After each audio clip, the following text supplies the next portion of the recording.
Tenemos a Cristian Vargas por Zoom. Tenemos a Cristian Vargas por Zoom. Ahí está, abogado, colega, un tipo inteligente, que gracias a Dios siempre nos dice que sí a una invitación, porque es un tipo que le interesan los problemas de Chile. Y estamos entonces con Cristian. Así que muchas gracias, colega, por aceptar esta invitación a conversar con nosotros respecto de, bueno, estamos hablando de tantas cosas. No, pero es que a ver, estamos en el tema de evasión de los 55 o personas naturales o empresarios. Delincuempresarios. Los delincuempresarios. Que queremos comentar con... Mira, Cristian, aquí hay una cuestión, queremos hablar de ese tema, pero también Hassan decía antes, cuando te íbamos a presentar temprano, decía, existe la evasión, la elusión, ¿y qué es lo que dijiste lo tercero? La planificación. Y la planificación tributaria. ¿Tú estás de acuerdo con eso? Sí, son clasificaciones que se hacen. Bueno, buenos días primero a todos, muchas gracias por invitarme. Claro, son clasificaciones posibles y ya bastante asentadas en la realidad jurídica también, ¿no? Pero bueno, mira, lo que pasa es que la diferencia entre evasión, elusión tributaria a veces tiene límites difusos, pero se supone que la diferencia radica principalmente en la legalidad de las acciones tomadas para reducir o para evitar el pago de impuestos. Entonces, cuando se habla de elusión tributaria o elusión fiscal, como le dicen los españoles o en otros países, nosotros le hablamos de elusión tributaria más que fiscal. Pero es un acto de evitar impuestos, pero de manera legal. O sea, implica el uso de técnicas, estrategias dentro del marco legal para reducir la cantidad de impuestos a pagar. Más no necesariamente moral. Y yo siempre hago... Eso es otra cosa, digamos. O sea, y claro, porque puede ser muy legal Exacto. lo que estás haciendo, pero no por eso moral. No, por supuesto, por supuesto. Ese es otro tema, Aquí la clasificación se hace básicamente en relación con la legalidad o no. O sea, son técnicas y estrategias dentro del marco legal, la elusión fiscal o tributaria, para reducir la cantidad de impuestos a pagar. Eso es básicamente, eso puede incluir muchas acciones, entre otras, aprovechamiento de deducciones tributarias permitidas, reestructuración de activos, de sociedades, entre otros. O sea, son técnicas, estrategias legales y por lo tanto dentro de las normas establecidas por la ley. En cambio, cuando se habla de evasión tributaria, son actos ilegales. O sea, la evasión tributaria es ilegal. Puede tener muchas formas, pero básicamente en ocultar ingresos, reportar menos ingresos de los reales, aumentar en forma artificial deducciones o gastos de manera ilegítima. Es menos pillo tu contador. Es menos pillo tu contador si evade que si elude. Es menos pillo. Bueno, eso no debiera ser, digamos.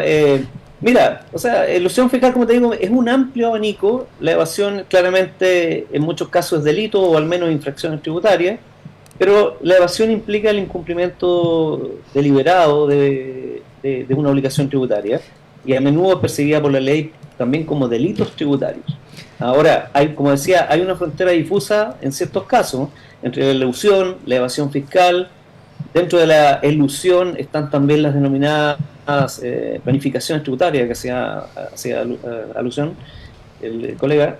Y eso se debe, mira, la frontera difusa entre elusión tributaria, evasión tributaria, planificaciones agresivas, entre comillas, que le llaman, se debe a varias cosas. Aparte, digamos, desde luego de la reprobación ética o moral que puede hacerse sobre ello, pero esto se debe a varias razones. Una es la complejidad de las leyes tributarias. Las leyes tributarias suelen ser complejas, o sea, tenemos una ley de la renta que es la ley sobre el impuesto a la renta chilena es un verdadero laberinto legal. Claro, diseñado para poder... Por algo será, encontrar pues, nichos. por algo será. No creo que eso También. sea, fue una casualidad. Yo creo que eso está pensado para sí, poder... es cierto lo que tú dices, o sea, hay una muy mala técnica legislativa ahí, pero también yo diría que eso obedece a ciertas intenciones, lamentablemente. Yo diría que es así. Ahora, la complejidad de las leyes tributarias es una cosa, y también lo que un contribuyente puede considerar como una estrategia legal de elusión tributaria, bueno, las autoridades tributarias podrían verlo como una forma de evasión. Hay un problema también de que estas leyes, como son complejas, están sujetas también a interpretaciones diversas. Exactamente. Exacto. Ese es un problema grave. Están las planificaciones tributarias agresivas, que son estrategias de planificación tributaria que se encuentran entre el límite de lo legal y lo ilegal. Eso es muy común también, lamentablemente, en Chile. Hay una cultura de eso acá en el país, en sectores empresariales. O sea, porque las demás personas no pueden acceder a eso, digamos. Estamos hablando de quienes pueden utilizar este tipo de cuestiones para disminuir la carga tributaria. O sea, eso puede incluir, por ejemplo, planificaciones fiscales agresivas, puede incluir el uso de paraísos fiscales o estructuras corporativas, societarias complicadas y otras técnicas que, aunque no son ilegales per se, pueden ser cuestionadas, por supuesto, desde el punto de vista ético, como decías tú. Sí, claro. Ahora, otra cosa también es que los cambios en la legislación chilena, en el caso de Chile, por ejemplo, los cambios en la legislación tributaria, esta es una legislación que está en constante cambio y lo que en un momento incluso puede ser considerado como una práctica legal puede volverse ilegal si la legislación cambia. También son cuestiones que hay que considerar y sobre todo la interpretación que se haga de las leyes tributarias. O sea, las autoridades tributarias pueden tener impuestos internos, por ejemplo, que tiene facultades el director de interpretación de las leyes tributarias, interpretación administrativa de las leyes tributarias, pueden tener diferentes apreciaciones, diferentes interpretaciones de las leyes. Lo que en una jurisdicción, de hecho, en Chile se considera elusión legal, en otros países podría ser visto como una fórmula de evasión. Cristian, sí, Cristian, tengo un par de preguntas. Un ejemplo de lo que tú dijiste es la compra de sociedades quebradas para fusionarlas con sociedades que ganaban mucho dinero, entonces no tenemos ganancias. Lo hizo el presidente Piñera y cuando se le preguntó... En los 80, 90 fue muy común. Exactamente, se le preguntó, dijo, es que era legal. Entonces, pero presidente, usted tuvo mucha ganancia con esta empresa, compró una sociedad que no tenía solo el root del domicilio, porque no tenía nada más, no tenía ni un computador, y tenía pérdidas, y usted la fusionó, por lo tanto, no pagó impuestos porque no tuvo ganancias, porque usted siempre era legal. Después, claro, obviamente la ley eso lo prohibió, pero eso lo hicieron muchos, ¿no? Eso es una forma de cómo la elusión pasó a ser evasión después, ¿no? Eso es una... multiroot también funcionaba así. El tema de los multiroot tenía mucho que ver también con estas grandes empresas, que mejor eran varias chiquititas que una muy grande, y eso también los ayudaba, y que de repente, ¡pum!, ahora ya no se puede. Oiga, y lo que quería decirle también es... La interpretación del director de impuestos internos también es una cuestión política, don Cristian. Porque el director va a depender también de la contingencia política, y si tengo una visión más pro Estado, que ingrese más plata al Estado, voy a hacer interpretaciones hacia un lado. Y si soy más pro empresa, ¿no? Hassan dice que no. Pero mira, no debiera ser. El asunto es que la interpretación que como facultad le otorga el Código Tributario el director del Servicio de Impuestos Internos de interpretar las leyes tributarias administrativamente, eso debería ser, digamos, una interpretación técnica. ¿Y por qué cambia? Mayor exactitud. Exacto. ¿Y por qué cambia? ¿Por qué hay un cambio? No, o sea, el asunto es lo que debiera ser frente a lo que es, lamentablemente. Claro. Ahora, lo que es la realidad se acerca bastante a lo que tú dices. O sea, lamentablemente en Chile, en relación con estas instituciones, y lo hemos conocido, digamos, hay frecuentemente intervención política, o también hay presión o influencia, podríamos decir entre comillas, de poderes fácticos, de grupos de interés. Eso, digamos, instituciones como impuestos internos no están al margen de esa situación, que por supuesto es algo que no debiera ser. Es algo ¿Los perdonazos de multas, por ejemplo? Por ejemplo, han habido y se han salido, recuerden el caso de Johnson, hace unos años atrás, pero yo diría, mira, es bueno recordarlo, como dicen ahora los cabros jóvenes, digamos, ustedes son muy jóvenes para recordarlo, pero yo creo que el caso más flagrante de intervención política fue la ocurrida en relación con el caso de SQM, en el Servicio de Impuestos Internos. Absolutamente. O sea, un caso realmente de corrupción, de intervención política flagrante, grotesca en el Servicio de Impuestos Internos por políticos y autoridades políticas para precisamente autoprotegerse, o sea, para implementar una estrategia de impunidad en relación con delitos cometidos por los propios políticos y autoridades. O sea, de ¿qué eso estamos significó hablando su salida y la salida del director para proteger a los políticos? Así es, así fue eso el 2015, no ha pasado tanto tiempo de eso, Sí. y las esquilas de eso siguen sucediendo, porque siguen rompiendo el tejido social, porque se trata precisamente, ¿qué es lo que hay cuando se trata de actos de corrupción tan flagrantes y que la ciudadanía puede observarlo y es testigo? Es que la probidad se debilita en el país, ¿no? O sea, es un claro signo imagínense la señal que mandan autoridades políticas, gente que está supuestamente investida de la representación popular, pero que en realidad lo que hace es no representar los intereses ciudadanos o del país, sino más bien intereses propios o de grupos de interés. Entonces, el mensaje que se manda es precisamente un grave debilitamiento de la probidad pública. Oiga, eso es lo que está ahora. ¿Tú querías decir algo, no? Sí, solo entre paréntesis, que cuando hablamos de la actitud pro empresa, ¿cierto? Una persona podría llegar a un acuerdo por eso, pero a veces, por la naturaleza del servicio de impuestos internos, los perdonazos se justifican, por lo menos en las palabras, bajo un criterio de recaudar más. Una cosa es la justicia tributaria y el cumplimiento estricto con la ley, otra cosa es decir, bueno, me va a costar como 10 años peleando con este tipo que me pague lo que está dispuesto a pagar y hay una negociación. En ese sentido, el derecho tributario, puesto que tiene fines recaudatorios, tiene más de negociación que estrictamente justicia en comparación con otros, ¿no? Entonces no es que una persona con actitud de recaudar necesariamente va a ser la persona que más persigue. Solo eso como entre paréntesis. Ahora, pero eso es cierto siempre que se haga dentro de un marco normativo y no se preste a la arbitrariedad. Porque lo que ocurre es que también en la realidad pasa de que muchos de estos actos están ahí en el límite con la arbitrariedad o la discrecionalidad, pero sin justificación o fundamento. Entonces, está bien, de hecho, existe la posibilidad también legal de condonar intereses, de condonar multas. Impuestos Internos tiene esa facultad, pero ese tipo de facultad debe ejercerse en términos objetivos, en términos de no alterar la igualdad ante la ley. Eso es muy importante en servicios como Impuestos Internos. Sí. No, y ahí, justamente por eso, sí. por la igualdad ante la ley, la manera en que se ha aplicado los criterios de parte de distintos directores de servicio de impuesto interno ha sido cuestionable, para decirlo de forma educada. Pero tenemos en el caso ahora de lo que está pasando con el caso Hermosilla, y eso lo hablamos la vez pasada cuando viniste, una actitud un poco distinta, ¿no? Se espera, por lo menos por lo visual, que ha actuado el director de servicio de impuestos internos con más rapidez. ¿Sigue sosteniendo esa opinión, Cristian?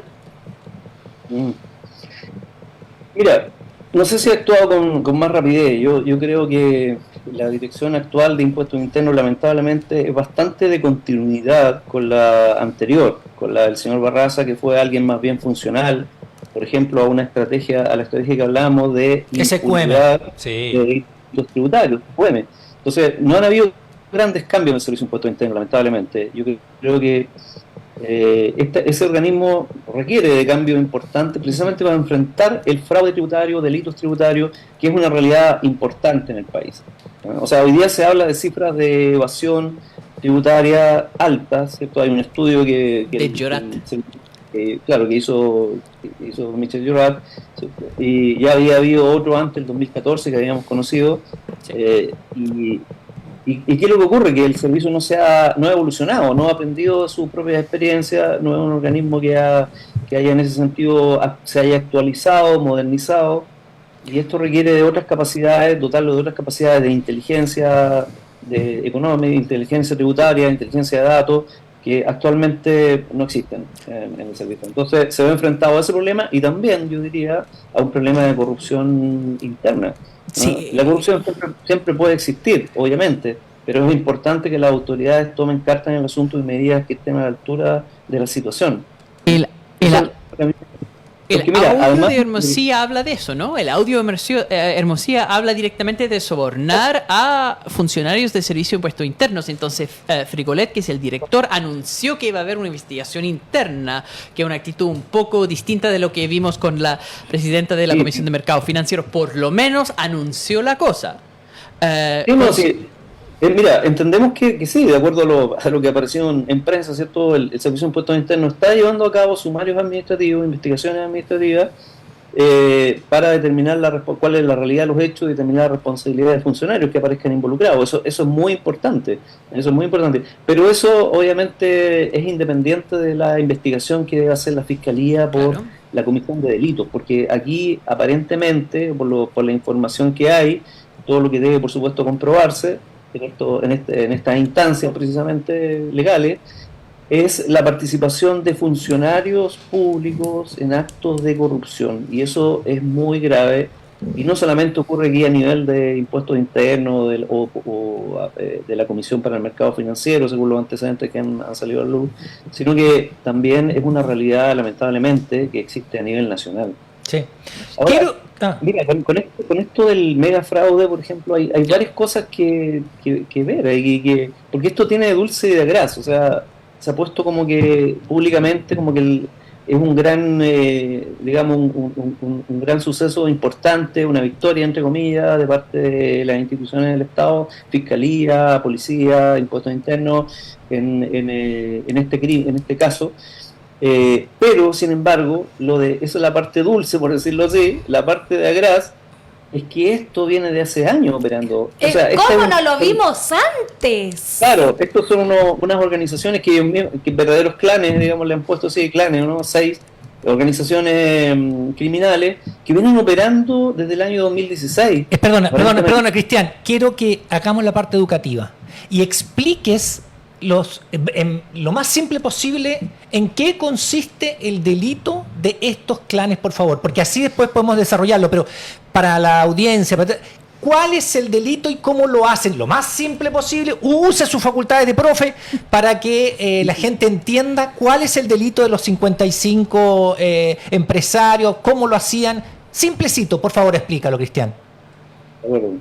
Mira, primero decir que aquí hay varios delitos que aparecen, que se configuran, y que la Fiscalía está persiguiendo. O sea, aparte de delitos tributarios, al cual podemos referirnos enseguida, hay otros delitos, el delito de asociación ilícita, el delito de lavado de activos, por ejemplo, y otros que puedan ahí también configurarse. Ya, asociación ilícita es simple gente que se reúne con el ánimo de delinquir. Asociación ilícita Claro, para delinquir. Así es, de cometer delitos. Pero también hay el delito de lavado de activos, como decía, y los delitos tributarios, que son muy importantes. Ahora, ¿en qué consisten estos delitos tributarios de este denominado megafraude, que alcanza, digamos, un perjuicio fiscal de más de 240.000 millones de pesos? O sea, con eso se pueden construir varios hospitales, por ejemplo, en Chile, una gran cantidad. Y por eso decía que lo de agraz de este asunto, de esta buena noticia de que se descubrió, es que ellos vienen operando hace años. Y hubieron alertas de parte de funcionarios del Servicio de Impuestos Internos, de parte de una directora regional, según bien prensa, el año 2017, sin que fueran oídas, o sea, alertas desoídas sobre situaciones irregulares que estaban ocurriendo con el inicio de actividades de empresas que parecían no reunir las características de ser tales en realidad, de empresas de papel. Por eso, ¿cuál es el delito? Explíquelo, por favor. Mira, el delito consiste en lo siguiente. Consiste en que estas personas, había un grupo de ellas que se dedicaba a, entre comillas, vender facturas falsas, facturas que no son reales, que no obedecen a operaciones económicas reales, a servicios o ventas, sino que son facturas que se venden precisamente con el ánimo de cometer delitos. Esta es la factura ideológicamente falsa. Facturas ideológicamente falsas que se compran, entre comillas, o sea, se transan aquí en este mercado delincuencial, ¿cierto? El que los compra las quiere para dos cosas. Esto tiene efecto en impuesto a la renta y en IVA, impuesto al valor agregado. En impuestos a la renta, esas facturas falsas les sirven para descontarlas de impuestos, por decirlo así en términos muy generales. Porque Es es decir, gasto, lo uso como gasto. Mayor Exactamente. gasto, menor Mire, utilidad y gasto. con menor La utilidad, utilizan- menor impuesto. Esta factura que me dan comprueba que yo tuve este gasto, tengo que rebajarlo. Claro, Así es. exactamente. La utilizan como un gasto en la determinación del impuesto de primera categoría que se llama en Chile, que es el impuesto corporativo, como un gasto necesario para producir la renta. Pero es una factura falsa, por lo tanto... Nunca hizo ese gasto. Nunca hizo pagué esa gasto. plata, jamás. Exactamente. No, obviamente, porque, por ejemplo, pensemos, Ah, le no sé, venden, entre comillas, perdón, no había entendido eso. una factura que dice, aparece ahí en la glosa y en el monto una transacción de 1 millón, Ya. pero es falso.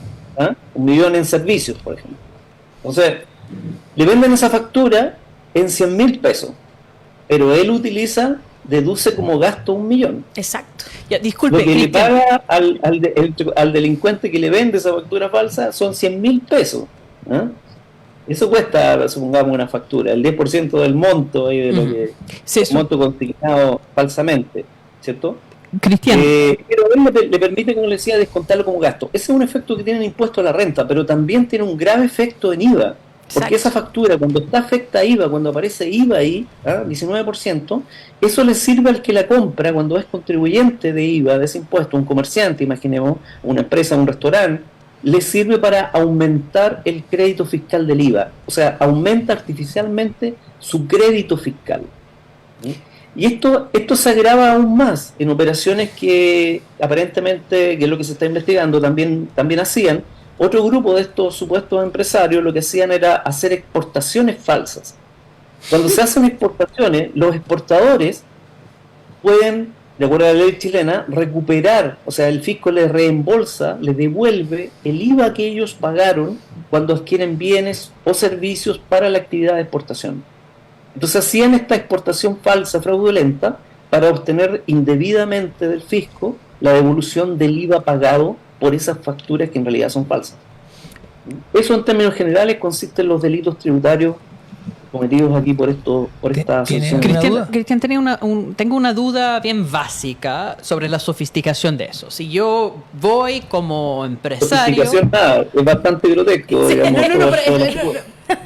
Pero Hasta yo sé hacer hablando esa. de la... Sí, Hasta pero- yo sé hacer esa. Pero hay una cuestión básica. Entonces, si yo compro una factura ideológicamente falsa que me dice 1 millón de pesos, la cuenta de la empresa tiene que demostrar que salió 1 millón de pesos. Supongo Sí, po. ese dinero sale y después vuelve de otras cuentas al empresario. No ¿cierto? necesariamente sale. Ese es el Pero tema. tendría que salir, si no, ahí el servicio de impuestos En internos... el podría papel salir. sale, pero nunca salió. Nunca salió. Y el problema es que ahí es donde se puede detectar. O sea, si Eso. hubiese fiscalización, ¿cierto? Si hubiese Exacto. fiscalización de ver si esta plata se pagó y aquí está el comprobante de que salió esa plata. El problema es que se da el comprobante de que salió y nadie fiscaliza que realmente hubiese salido. Y por eso es que se hace muy fácil esta comisión de delito.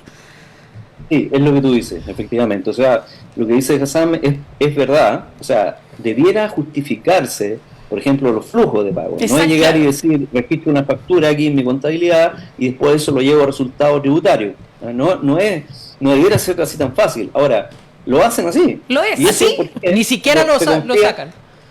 Claro, se confían en que no va a haber No hay fiscalización. Sí, eso es lo Nadie. que quería entender. No es que hay una mayor sofisticación en el sentido que No. ellos sacan la plata y después alguien lo devuelve en otra cuenta. Nada tan No. complejo. Simplemente que no pagan la cuestión. No, simplemente no Así pagan. de O sea, brutal. Porque sí, el es Servicio de Impuestos un Internos no pago, tiene la es capacidad de una falta de- Se revisar. arriesgan a que de 10 que se fiscalizan, él estar entre los 9 que no se fiscalizaron. ¿Sí? Así es. Ya, Claro, ya. claro, se arriesgan a eso, que es lo que ocurre en general con todos los delitos. O sea, Exacto.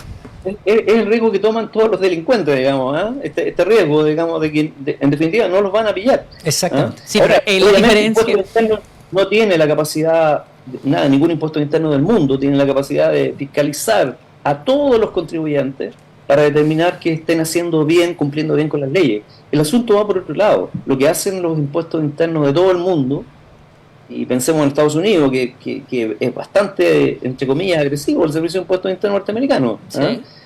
Internal Revenue Service, ¿cierto? Norteamericano. Ujú. En ese sentido, lo que ellos hacen es generar tienen una política que es básicamente generar la sensación de riesgo y control. Claro, Exacto. el miedo. No me atrevo a hacerlo, no me atrevo. Como en el famoso capítulo de Los Simpsons sobre justamente eso. Me cae una auditoría y ahí está. Por ejemplo, Exacto. claro, por ejemplo, son sanciones muy graves y ellos publican, incluso el IRS norteamericano publica en su página web, ahí yo he visto, casos de delitos tributarios, o sea, que ellos persiguen, casos reales.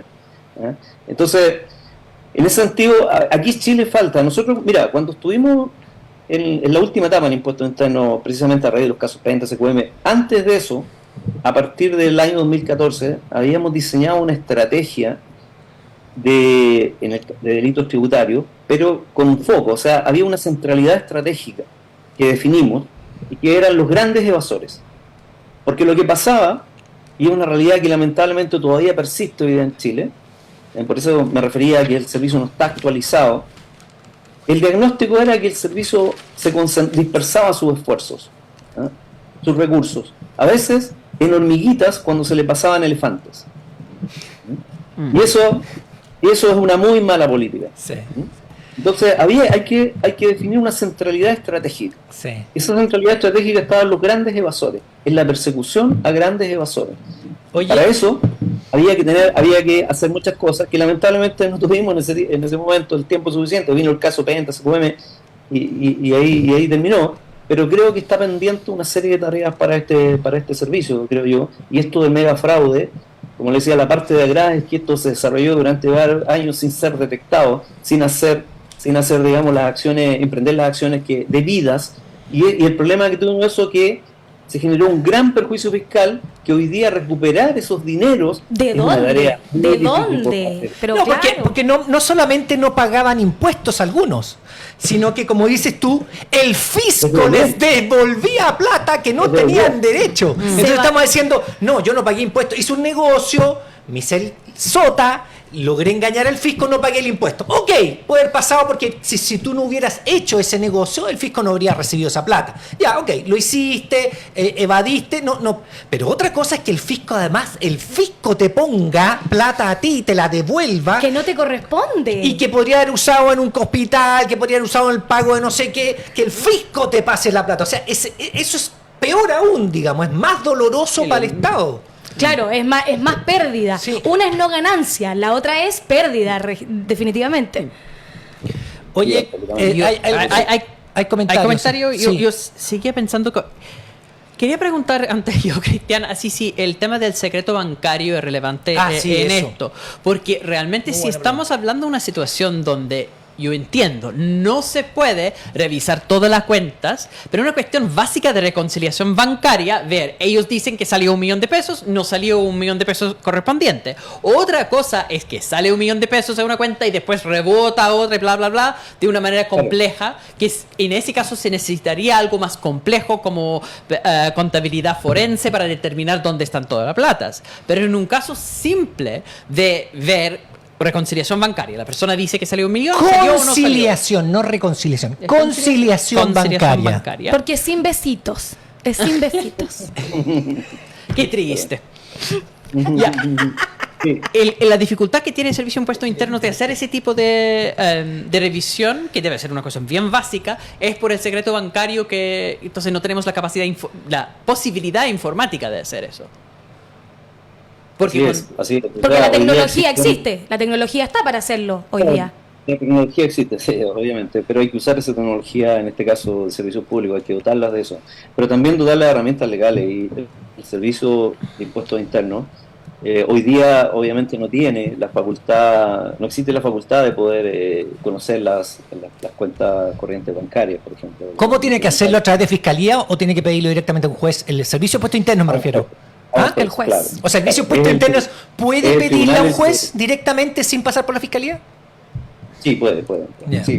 Ya, Está entonces- establecido ahí en el Código Tributario, pero hay ciertas causales solamente en el Código Tributario por las cuales proceden estas solicitudes, y configurar esas causales no siempre es fácil. O sea, ¿Y los jueces son hay trabas- proclives o no son proclives a abrir las cuentas corrientes? En general no son muy proclives Pero Esa es la experiencia. incluso Muy si, proclive a- pero incluso si Entonces, fueran proclive, es un otro trámite más. Sí, Si es al un final tiene que cacho ser- más, sí, es Claro. un cacho más, O sea, y que que más hay que encima facilitar eso que automáticamente. cumplan con las atribuciones que tienen que cumplir para poder hacerlo. Obviamente quien comete ese delito conoce cuáles son esas atribuciones, conoce cuáles son, cierto, los resquicios por donde se tienen que mover para que no puedan aplicárselo a ellos. Si echa la ley, echa la trampa también. Cristian, como para terminar, O sea, mira, el Ah. procedimiento es que el servicio podría dirigirse a un banco, al banco, para pedir eso. Pero el banco lo que hace, o sea, el procedimiento está pensado así, el banco le tiene que preguntar a su cliente si que está de acuerdo. El cliente dice, obviamente, no estoy de acuerdo, entonces eso se judicializa y al final termina en lo que estábamos conversando. O sea, que un juez decida, un juez civil, digamos, decida si es que es posible o no para impuestos internos conocer el movimiento de cuentas corrientes bancarias. Entonces es un procedimiento difícil, complicado, que en general el servicio no lo usa o no lo usaba, no sé si ahora lo está usando, yo creo que no. No lo usa porque es complicado, es difícil y finalmente no termina bien. No hay Pero- buenas experiencias con. Para mí esto es como la alcoholemia, no sé qué opinas tú, Cristian, pero la alcoholemia se presume que va y cocido si no te querías hacer la alcoholemia. Si no quieres abrir tu cuenta bancaria, yo también podría asumir que el que nada es, nada teme, y por lo tanto, si no quieres Sí, que se claro. abra, asumo entonces que hay movimientos truchos. Claro. Claro, uno podría partir de esa base, ¿cierto? El que nada hace, nada teme, o sea, no debería haber problema para quienes tienen movimientos regulares, Claro. todo justificable, en dar a conocer su cuenta corriente bancaria u otras. Sí. O sea, debería ser así. Sin embargo, lamentablemente en Chile no es lo que ocurre. Y de hecho, el tema ha estado en la discusión pública, política. bueno, ahora hay una respecto a- ley hay una ley que está en el Parlamento, está empezando a discutir la posibilidad de Exactamente, la secretaria. exactamente. Sí. Y ahí se verá, yo creo que es muy necesario, yo creo que hay que, o sea, mira, uno de los herramientas legales para combatir y perseguir la corrupción y sancionar finalmente estas prácticas ilícitas y tan desgarradoras para la sociedad como es la corrupción, es precisamente la posibilidad de conocer los movimientos bancarios. O sea, Sí. esa es una cuestión muy importante. Transparencia básica. Claro, ¿cierto? Hay que seguir la ruta del dinero, dicen Ujú. también afuera. Sí, Mundo, po. ¿cierto? La ruta Al del fin- dinero es uno de los puntos más importantes de la persecución del narcotráfico Sí. o de actividades ilícitas, de dineros provenientes de actividades ilícitas, no solamente narcotráfico, sino que otras también. Y por lo tanto, y eso hoy día no está claro en Chile, o sea, hay trabas para eso. Sí, Vamos a es, leer es la- difícil entender la lógica del secreto bancario, es algo que deben flexibilizar, pero eso es un tema de que queda pendiente a nivel mundial. Ya, tenemos comentarios. Renato Heck dice, lo que cuenta Cristian lo explica súper claro el libro Todo Legal de Carlos Tromben e Ignacio Chipacase. Y sale el caso del ladronzuelo no querible. Luis Roberto Díaz dice, hay que intervenir el Servicio de Impuestos Internos, ya tienen varios perdonazos inexplicables. Fernando Cortés dice, ¿y dónde está el gobierno que no controla? A cada uno debemos estar vigilantes. Jorge Ronald dice, aquí la libertad se compra con plata, o si no se paga con clases de ética.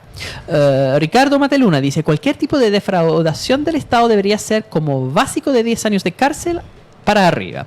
Y Diego Campuzano dice, yo cuando le contabilizo a los clientes sus impuestos veo que se atrasan un par de días y al tiro dan reajustes, intereses y multas. Ahí está. Y la recomendación así bibliográfica de esta sección es el capítulo ahora busqué, Misión Deducible de los Simpsons.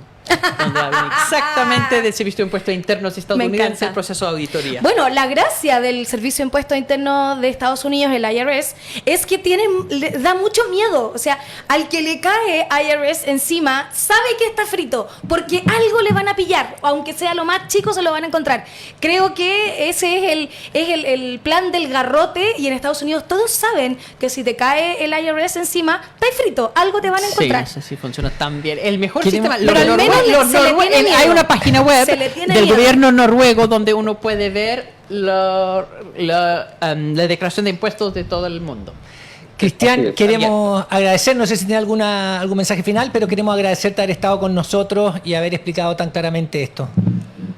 Oh, muchas gracias por invitarme. Sí, mira, más que mensaje final, llamar la atención sobre un asunto. Mira, ayer precisamente llegó a mis manos un estudio publicado por el Ministerio de Hacienda el año pasado, lo publicaron a raíz de cuando se estaba planteando el establecimiento de un impuesto al patrimonio, si ustedes recuerdan. Sí, sí. No quedó en nada, porque Claro. después, pero ahí en julio del año 2022. Y después fue retirado curiosamente de la circulación. Pero ese estudio muestra, lo que muestra el estudio del Ministerio de Hacienda chileno, que el 0,01% más rico paga el 11,31%, leo aquí, de su ingreso en impuestos, mientras los grupos más pobres de la población pagan el 16% de sus ingresos. Eso es lo que muestra la realidad tributaria del sistema tributario chileno. O sea, francamente un sistema regresivo. Sí, sí, Y absolutamente. eso es muy importante, recomiendo, busquen ese estudio, está por ahí publicado así en internet, lo han publicado. Ministerio de Hacienda. Ujú. El profesor Ramón López de la Universidad de Chile lo publicó el estudio, es muy interesante eso, porque muestra una realidad que es bastante grave del país y que hasta aquí, incluida la reforma tributaria que se ha querido hacer, no ha solucionado. Gracias, Cristian Vargas, ex subdirector jurídico de Impuestos Internos, amigo de esta casa de La Voz de los que Sobran y siempre disponible. Muchas gracias, Cristiana. Gracias a Muy ustedes por lúcido. invitarme. Chao, Chao, chao. chao. Chao. Chao, que bien.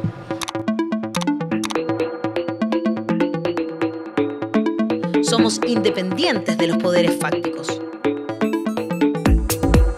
Llevamos más de 3 años generando contenido y periodismo interpretativo.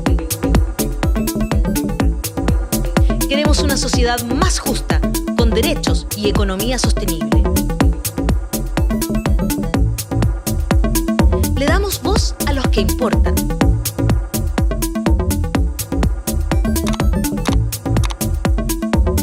Hablamos de lo que nadie habla. Hazte parte de la comunidad de los que sobran ingresando a nuestro sitio www.lavozdelosquesobran.cl y participa del periodismo y la información independiente. Independiente de verdad.